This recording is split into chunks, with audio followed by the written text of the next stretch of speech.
Welcome, everybody, to part two of the Cullen Moss interview. I know you're excited to listen to the rest of the interview, so without further ado, here's Cullen Moss.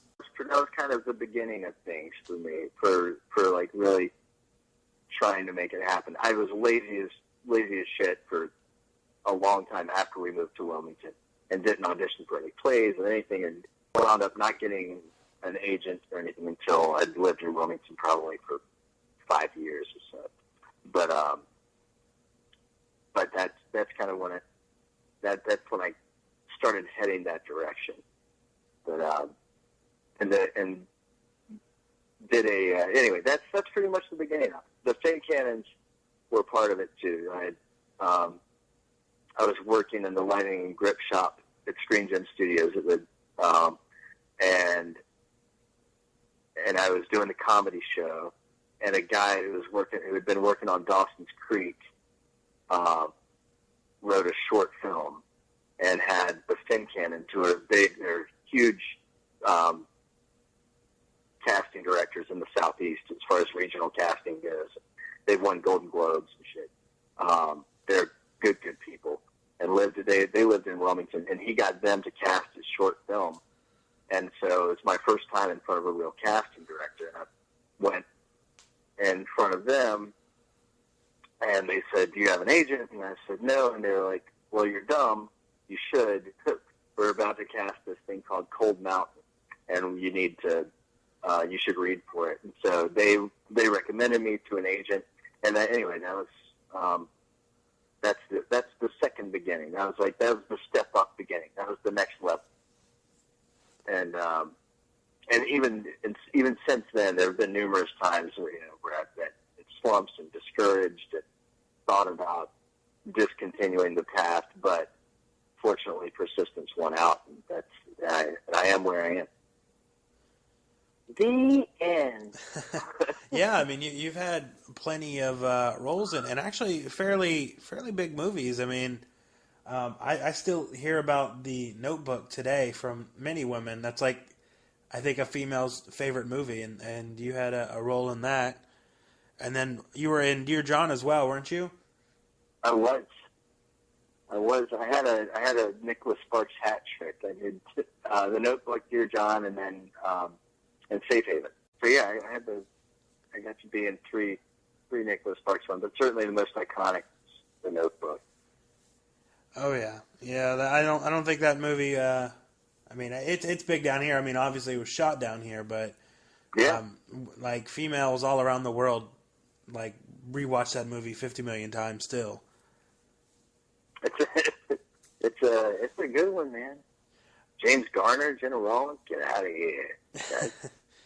Yeah. All right, and oh, I'm sorry. What were you saying?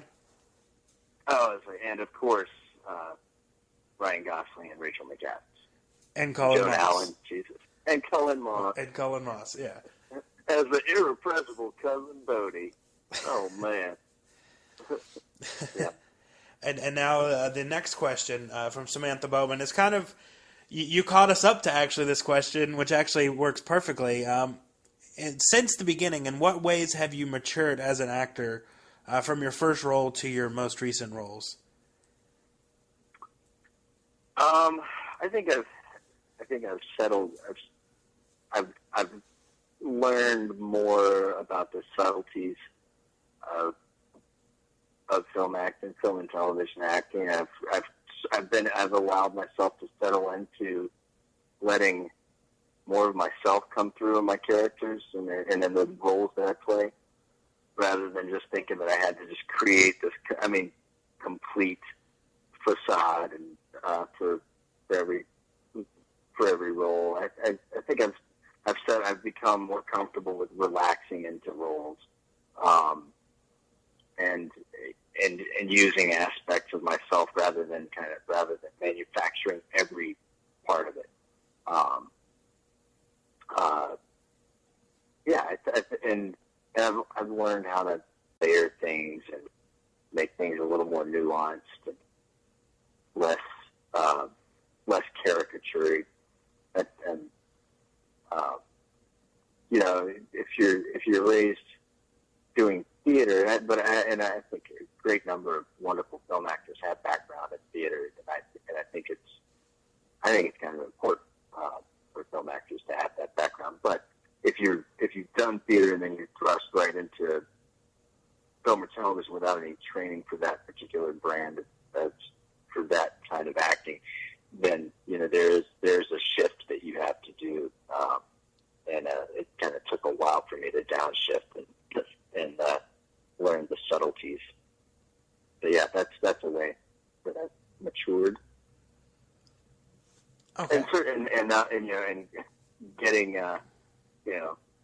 weathering, like the natural, organic, real, like physical weathering that's occurring to me as I get older.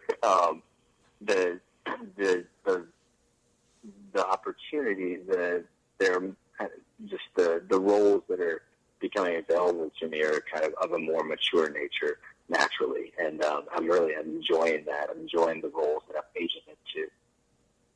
That's cool. So what you're saying is eventually, in 20 or 30 or so years when they remake The Notebook, you'll be James Garner's character? Damn right. Yeah. Or at least, yes. Yes, James Garner's character. Or at least Sam Shepard's character. Okay. Yeah. And the next question is from Samantha as well. She asks, you're known for bringing green lollies to cons to give to fans. What has been the strangest fan gift that you've ever received in return? There really hasn't been. Yeah, I haven't gotten anything that strange. I've just gotten some sweet. I've gotten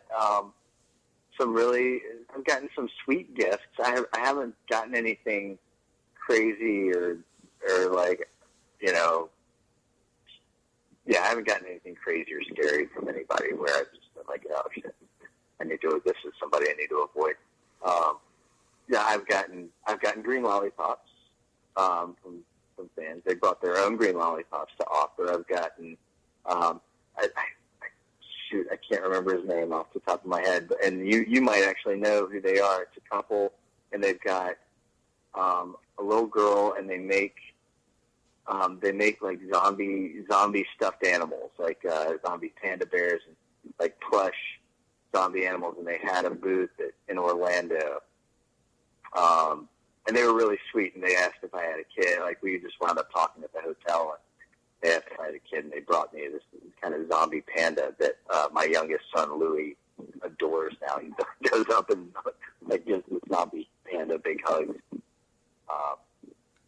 And I got some nice fudge from a kid who caught me when I was on my way into Orlando to that con. At the airport, he and his mom got some pictures with me and had me sign some stuff at the airport before I made it to ground transfer. And anyway, later on they were like, "Hey, we appreciate you doing that. We know we didn't buy an autograph or anything from you, but hey, here's some nice fudge."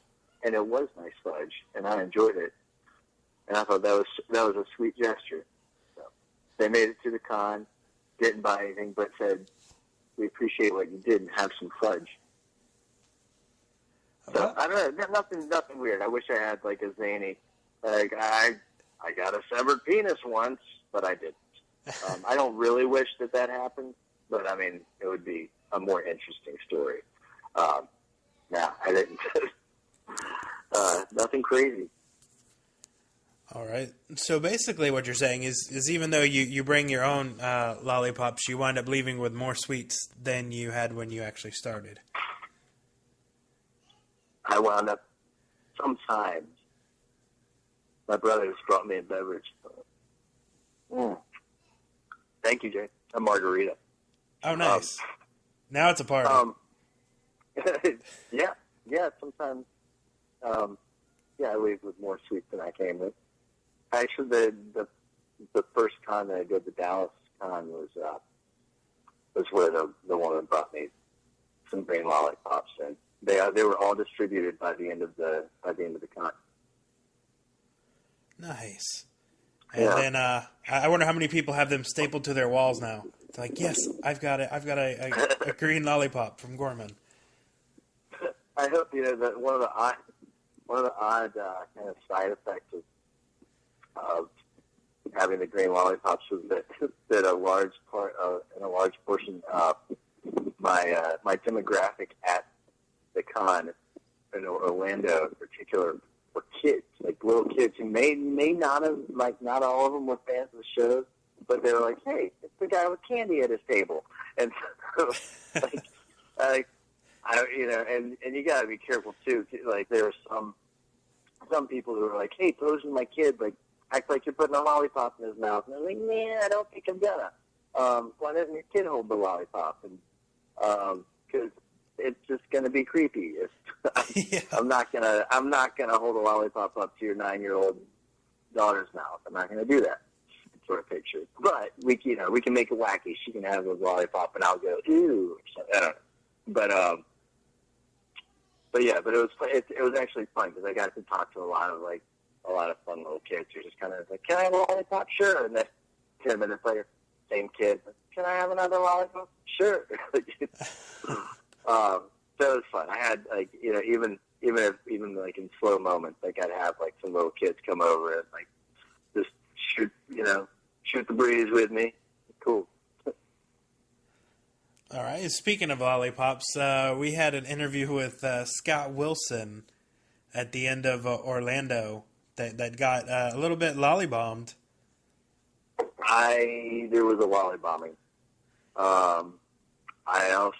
Melissa Ponzio also was my table neighbor, and I may have lollybombed some of her pictures. But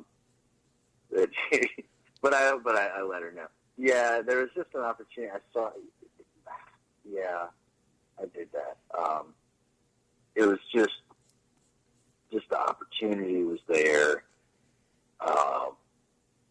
and Josh McDermott was there. He was a little complicit, I'll have you know. Like, he was on the, like, it was really just an on-screen lollipop delivery that you saw taking place there. Josh looked like he was in need of a sugary treat. I happened to have them in surplus, and you saw the transaction go down in the middle of Scott's interview. Yeah, I was trying not to laugh the whole time because Josh photobombed as well on purpose, right in the middle of the interview. It was probably one of the most unintentionally, well, on his side, intentionally funny interviews that I've ever seen, like right before my eyes. I believe I was the one recording, I was working the mics for that one, and my camera guy David was recording, and we were both trying not to laugh because it was just hilarious, everything that was going on in the background. And Scott was just wondering what the hell y'all thought were so funny. Yeah. When we went to do the plug at the end, when he started doing it right afterwards, he was like, "Now you pay attention." He's like, "Oh, we're paying attention during the interview." We were like, "Oh, there was something going on behind you." Well, no, that was meant as no disrespect to Mr. Scott Wilson, who I greatly admire. He's a badass. He's been doing amazing work for years on screen. That was not meant to belittle his interview. I was just having some fun, man. It's just like, hey, lollipop, why not? Oh yeah. Yeah, no, it was great. It made the interview 10 times better. Good. Now, do you know about Periscope? I do know about it. And actually, like, I didn't really know about it until Orlando, honestly. Just because people were like, "Oh, you gonna Periscope this?" I was like, "Am I gonna what?" And then I saw it, and then I was a part of some Periscopings, and it was it looks like a cool thing. I haven't jumped on. I haven't done it yet. My brother-in-law is a big Periscoper, and some of the times it looks like kind of a lonely endeavor. It's like if you periscope and nobody is watching, like it's like if a tree falls in the wood kind of thing. Like, you know, you just it seems like it has embarrassing potential. Like if nobody's watching your periscope, you're like, come on, everybody follow I'm doing some fun stuff here, and then nobody knows you did it. It's gone. I don't know. But I'm not against periscope. It looks like a fun idea, and I might try it. Okay, well, yeah. Well, as it pertains to periscope, we're gonna do one of these fancy trials. Never before have we done anything live, but I think we're gonna do some fan questions live. Excellent. We are live now, and they can post their questions, and you can, Excellent. and you'll be able to answer them. All right, what's up, Periscope? What questions does the Periscope community have for me? What? Anyone? Hello, this is. They are saying "hey" right now. Hey back. This is Cullen Moss, also known as Officer Gorman from the Slaptown episode of The Walking Dead, which I'm assuming these people know because they might not be. I don't know. Yeah, I mean, your season just came out on DVD, so, and plus you played Sweet. one of the more iconic villains in the last season. So, Excellent. who wants to ask Cullen a question first? Anyone? Anyone? Ren Smiley says, "Hey Cullen, were you ever intimidated coming into such a large fan base, especially as a bad guy?" Absolutely. Yes. Yes, I was, Ren. It was intimidating, and I was a part of the large fan base, so it was like I knew what was at stake, kind of going into here, and the quality that I had to uphold, and so it was very important to me that I had delivered in this instance. It was the first show I ever got on that I was already a fan of. So yeah, it was intimidating. Fortunately, we had a wonderful director, Michael Tatrazimus, and I had wonderful people to work with. With Eric Jensen, Emily Kinney, and Christine, who played Dawn. She was great, and also Keisha, who was how I met my end, who was my former victim. I was definitely intimidated, but everybody I worked with just made it easy and made me feel a little less like it was okay to be sleazy. It was like they kind of gave me the green light to go where I needed to go with the role to make it authentic and creepy as possible. So, yeah. Okay. Mandy wants to know: did you get a lot of hate from any fans out there for playing such an evil character on The Walking Dead? Oh yes, I did. Yes, and it was. I got a lot of hate. It was weird, like through of course through social media, and I didn't join Twitter until right about the time the show was coming out. That episode was coming out, but friends of mine on Facebook and stuff were putting up, "Hey, watch my boy Cullen Moss in this role," and then people would write like, "That dude needs to die," and they were like, "Whoa, that's my buddy. He was just playing a role. Whatever. I hate him. He with that. He needs to die." And people really had a strong reaction to that. But I've never, on the street or anywhere else, I have not, or in conventions, I've never encountered any fans who, legitimately were hating me. they always came up and be like, "You were a dick on that show, but we're glad you're not really Officer McRapey," as some people dubbed me. Yeah, so I definitely encountered that, but nobody threatened me, so that's cool. I like when I don't get threatened. That is always a good thing. Definitely not to get threatened. Yeah. Is there any other questions? Let's see. Mary Settle says she loved you from One Tree Hill. That it was crazy to see you like Gorman on the Walking Dead after that.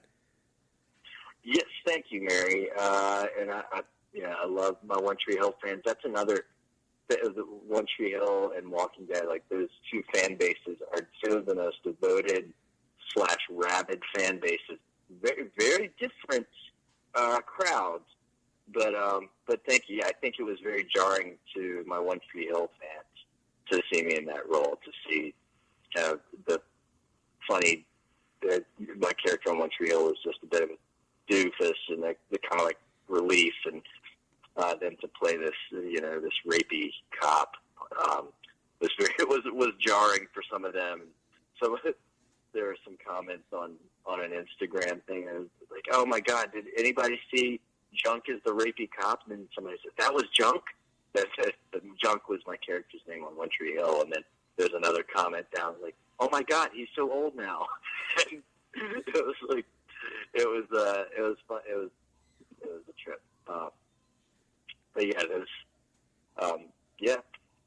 I appreciate the crossover love from the One Tree Hill to the Walking Dead. It's cool when because I've been to a couple Walking Dead reunion conventions, and people there come in and make the connection. People be like, "You wait a minute, you were also." I'm like, "Yes, I was." They're like, "Oh, all right." Yeah. Okay. It was cool to be, yeah. And Mandy, very different shows. Oh yeah, definitely. But like you said, I mean, One Tree Hill went on for quite a while, and then Walking Dead's still going as well. Yep. All right, Okay. and I have Mandy asks, how uncomfortable was it filming the lollipop scene with Emily Kinney? It was uncomfortable. No doubt about that. But again, it was. We had a great director, and Emily was just very gracious and we're actors, and we know what we have to do. We know what the scene requires, and while it's uncomfortable, I wouldn't have done anything that she would. As an actor, you want to make sure you're not going to do anything the other actor's not okay with. And and sometimes in different situations, I think some actors do push the comfort level of other actors. I was not coming into this situation wanting to do that. I definitely, I was going to be around for this episode and this episode only, and I knew it, and I wasn't going to try to make enemies. I wasn't going to just try to creep the actress Emily Kinney out. So anyway, we talked about it, about what she was okay with, and she was great. She was just like, do what you got to do. And and so I made sure it was all right that I took the lollipop out of my mouth, put it into her mouth, and that we didn't need to switch lollipops or whatever.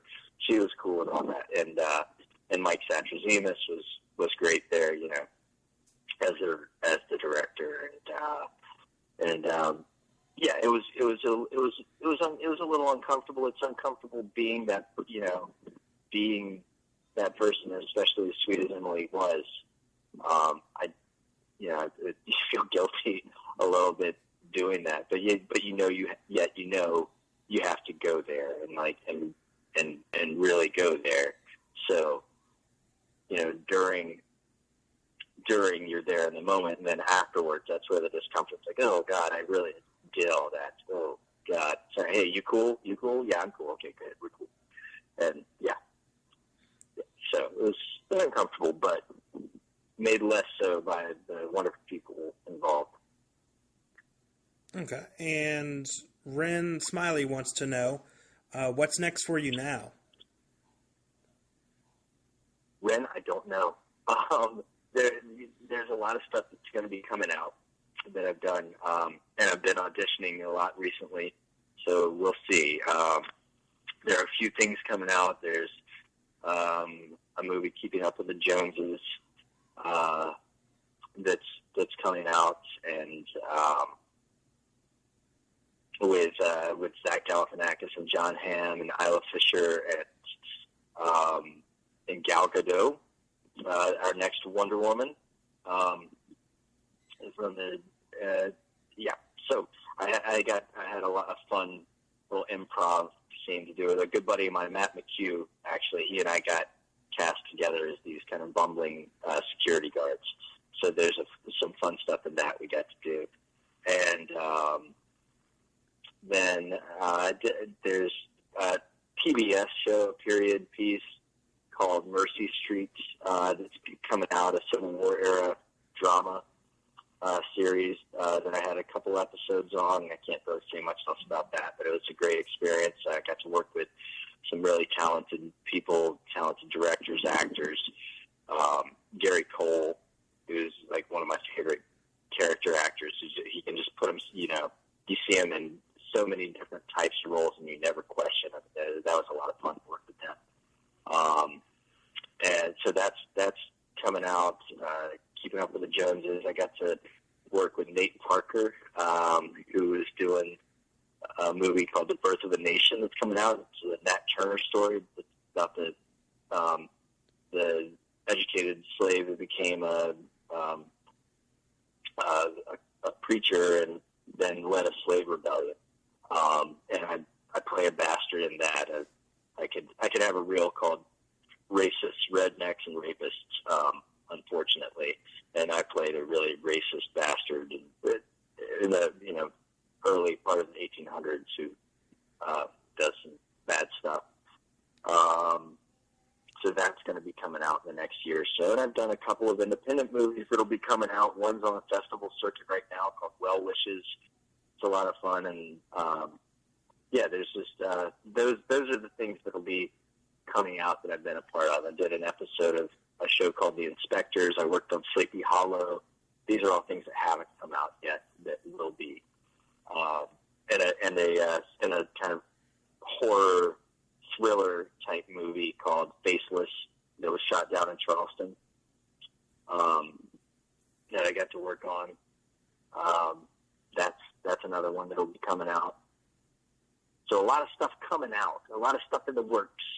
And then I've just been auditioning, so I'm looking for the next project right now. We'll see. There are a lot of good shows out there that are shooting in Atlanta and other places in the Southeast that I've been auditioning for, so we'll see what's up. All right, and Ren Smiley says, best of luck, and thank you for answering your question. Absolutely. And the next question You're welcome. Is by Renee, and she's asking, any more plans for any Walker Stalker cons the rest of the year? I hope so, Renee. I don't know if the petition effort works as far as Walker Stalker cons, but if anybody has any strings, pull them. I want to go to as many as I can, and there are certainly other actors who have had more screen time than I did that are deserving of tables at the Walker Stalker cons. But if anybody wants to speak up about them wanting to see Officer Gorman at the Walker Stalker cons, please do so. I've been in touch with them, and they've asked me to the Atlanta one, so I'm hoping that'll still happen. And then I'd love to go to any of the others. There's a London one that I would really like to be at. And then, Nashville, Philly. I just want to go to as many as I can. So the only one that I know of for sure, and it might not even be for sure, is Atlanta. I'm really hoping that I'll be there, because I know that's going to be a fun one, Halloween weekend and everything. Okay. And Natasha wanted to know, what was it like working with Chris Cook? I believe he was one of the officers in the show. Yeah, honestly, we never really crossed paths on the show. And again, that's like, social media is so weird. She said that now, and like I was tempted to say, "Oh, it's great, he's a great guy," but I realized I really kind of only know him through Twitter, and that's that we never really worked together on the show. We didn't have scenes together or anything. So, yes, I don't know what it is like to work with Chris Cook. She'd have to ask someone who worked with Chris Cook. But he seems like a great guy in Twitter, in Twitterland. All right, and Mary Suttles wants to know, what was it like filming your death scene, and did you get a chance to watch it afterwards? I got to watch it when everybody else watched it, and actually they let me watch some of it right after we shot it. But yeah, that was a lot of fun. The hardest part is lying still afterwards, like when they come back in the room when Dawn's bitching at Emily's character, saying, "Oh well, somebody's got to clean this up on it." It was just lying there as still as I could. Was just being dead. Getting killed was great fun. I mean, because I've got just so much respect for the special effects guys, and to know, like, because I trust them so much, I knew it was going to be awesome. I knew it was going to be gory and horrible, and Keisha was so excited to do it too. The woman that played Joan. She was so, and she was like, "Oh, I really get to bite the skin off. Oh, that's great. And so she was excited about it, and I was excited about it. So I knew we were going to pull it off, and so it's a lot of fun. Again, like I said, their special effects guys are just amazing at what they do. So I knew we were going to do something cool. Okay, and Mandy wanted to know, what was it like, or actually, were you a fan of The Walking Dead before the show aired, and what was it like after getting the response from the fans? I was a big fan of the show before it aired, and it's great. There's nothing. I'm sure there are better things than getting positive fan response. But it is very fulfilling, and it's a great feeling to get that kind of fan response, and to know that you're affecting this world that has already meant something to you, the way you wanted to affect it. Whether the fan response was hey, you did a great job being a creep, or whether the fan response was, oh my God, we hate you, how could you do that to Beth? I was like, awesome, I'm doing my job, and I effectively made an impact on this world that I already cared about, and a big impact. In one episode, it was like cool. While I wish I could have been in more episodes, of course, just because one, you want to work, and two, it was just such a great experience working with everybody. I would have loved to have been around them for as long as I can. You're in one episode, it's like summer camp. It's just over too quickly. But to have made the splash that I did in the short amount of time that I did was great, and it was very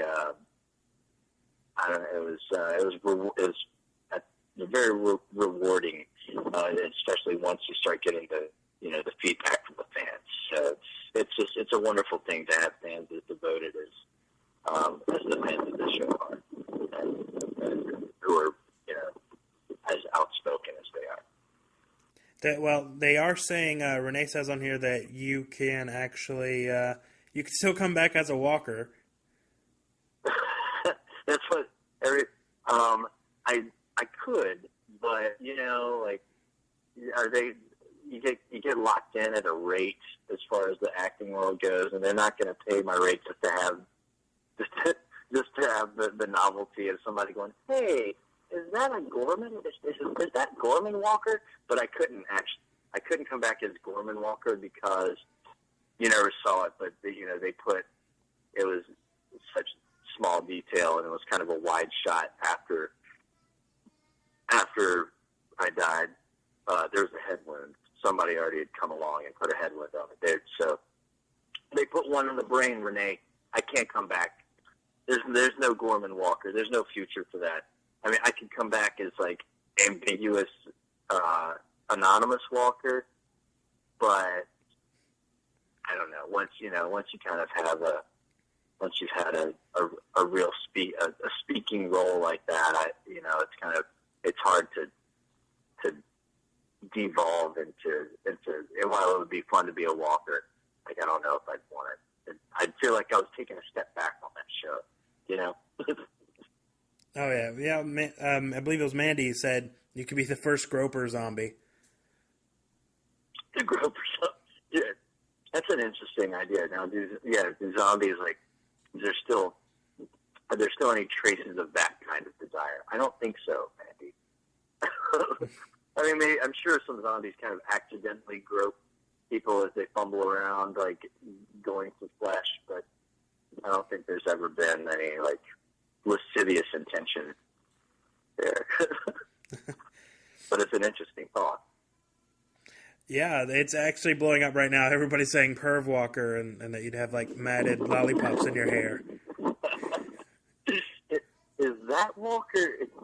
Is his hand in his butt? Yeah. I don't think they're going to have me come back to be perv walker. But if they asked me to come back specifically to be a perv walker, I would do it. But I got a feeling that's not where the show's going. Yeah, unfortunately, and not unless they you make the journey as a walker all the way to Virginia now, where they're at in the show.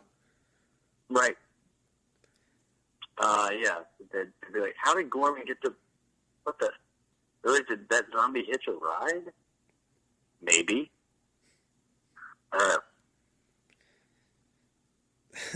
All right, well, I think it's not going to happen. Well, there's always the web series that they could bring back and just have the kind of the whole journey of Gorman, the Walker Gorman, to show how you get to Alexandria. What will never happen, but like another little pipe dream thing. It's like, what if, like in Fear the Walking Dead, you get to see like the origin, you get to see like some Gorman origin stuff, But that's West Coast. Gorman's definitely a Southeastern kind of guy, so forget it. Forget I said anything.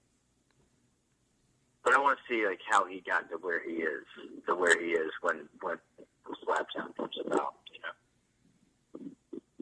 I think that's worth exploring. Yeah, I mean, like I said, if they ever did a web series or something, that would be a really good backstory to describe how Gorman slowly devolved into McRapey, or if he was just always, like that. Which I don't think he was. No, he wasn't. He wasn't. All right. Well, I think we're going to end the Periscope segment now. Good night, Periscope. Pound Periscope. So everybody's saying bye. And bye, everybody. All right. That was pretty successful, I would say. Awesome. Good. It was not like the embarrassing Periscope episode that I foreshadowed. No, not at all. Good. Oh, good. It wasn't a lonely Periscoping. Good. Yeah, it wasn't just sounds of silence. There was actually a lot of people. Great. If you could sum up, or what one word would adequately describe our first podcast? Our first podcast? Dreamy. Aw. What word should describe our first podcast? Well, it might be the one that describes this one, rambling. But comfortable, man. Honestly, you have a way of making it easy. So comfortable. Well, thank you. How about that? I always try. And I'm really glad that we do make it comfortable instead of just kind of awkward or anything like that. I like compliments, me too. so compliments are always definitely good. Well, I'll mix it up, and next time I'll say something insulting. Yeah, we'll have a good yin yang wabi sabi kind of thing going on. Exactly. The next time the word could be like boring, or whatever insulting word, unintelligible. Cool, man. Awesome. And that was all the questions we had too. So yeah, I think that pretty much covers it for the podcast. I mean, thanks again for coming on, man. Excellent, man. And I'm sorry it took a while for it to come to fruition, but yeah, thank you for having me, man. I always enjoy talking to you. Yeah. Actually, you've been doing a good bit of traveling lately, yeah. Yeah. Oh, this last month has been horrible. I mean a good horrible, but still a busy horrible. I think the first month or the first week of August, I went to Hanahan, which is, I mean, that's like maybe a 20-minute drive from my house. That's not too bad. But then the week after, I was in Mount Airy, filming a wrestling documentary. Oh, really? Yeah. Dude, I want to talk to you sometime about that. That's awesome. Yeah. I lived right, I'm from Winston-Salem, right down the street from Mount Airy. Yeah, we were in Mount Airy, and then the week after that, I was in New York City, and then Boston, and then last week I was in Sonoya, Georgia. So I've been everywhere. Speaking of Sonoya, do you remember Jen and Anthony Gomez from the Walker Stalker cons? They're volunteers there. The name sounds familiar. They're in Dallas, and I know they were in Orlando. I think they just got a business permit for like a cool comic paraphernalia store in Sonoy called Things and Stuff, which is pretty brilliant. So anyway, I just wanted to give them a little shout out there because I think that's cool. Good for them. They're good people. Like, they're a neat family, and they're just taking a big leap to kind of go down and try to do this new venture. So I think they got to go ahead. Oh yeah, well that's pretty awesome, and yeah. I mean, that's the perfect place to have a store, especially called Things and Stuff. Right? That is not smart. So, yeah, good for them. Oh yeah, definitely. And actually, I missed one question, and it's actually about the podcast. And it was the podcast last time, from the first time, and they just wanted to know. Well, awesome, man. I do want to thank you again because it's always a blast talking to you, and always love having you on the show. Well, thank you for having me again, man. It was a blast talking to you too. All right, and I'm pretty sure we'll catch up again before Atlanta, but if not for some insane reason, then we'll definitely see each other in Atlanta. And thank you for listening, everyone. Is there anything else you would like to add, CJ? I will go ahead and announce next week's guests. I did say guests with an S. It's going to be Zach Galligan from Gremlins, and also another return guest of Jose Pablo Quintillo. Not only are we going to interview him, we will be playing a round of his game that actually you can pre-order now. It's called Free Me the Game. Well, that's going to wrap it up for me as well. We will talk to you all next week. on Creech Questions.